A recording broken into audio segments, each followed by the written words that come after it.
తెలంగాణలో బీఆర్ఎస్ ప్రభుత్వం అవలంబించిన విధి విధానాలపై కేంద్ర మంత్రి కిషన్ రెడ్డి ఫైర్ అయ్యారు. అన్ని పథకాల్లో కేసీఆర్ కుటుంబం అవినీతికి పాల్పడిందని విమర్శించారు.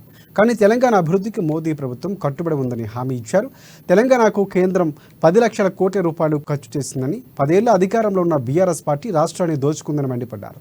తెలంగాణను దోచుకున్నది చాలక ఢిల్లీ వెళ్లి లిక్కర్ స్కామ్ చేసి తెలంగాణ సమాజం తలదించుకునేలా కేసీఆర్ కుటుంబం వ్యవహరించిందని ఘాటు వ్యాఖ్యలు చేశారు.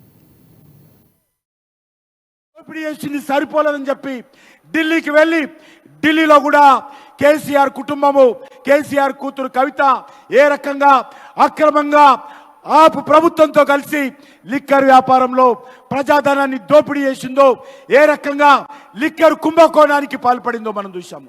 ఇది చాలా తెలంగాణ సమాజం అంతా కూడా ఈరోజు తల దించుకోవాల్సినటువంటి పరిస్థితి ఏర్పడింది. తెలంగాణను 10 సంవత్సరాలుగా దోచినటువంటి కేసీఆర్ కుటుంబము ఢిల్లీకి వెళ్ళి లిక్కర్ బిజినెస్ లో ఈరోజు అక్రమాలకు పాల్పడి తెలంగాణ సమాజం అంతా కూడా తల దించుకునే విధంగా ఈరోజు కేసీఆర్ కుటుంబం వ్యవహారం చేసింది. ఈరోజు తెలంగాణ దోపిడీ చేసింది సరిపోలేదని చెప్పి ఢిల్లీకి వెళ్ళి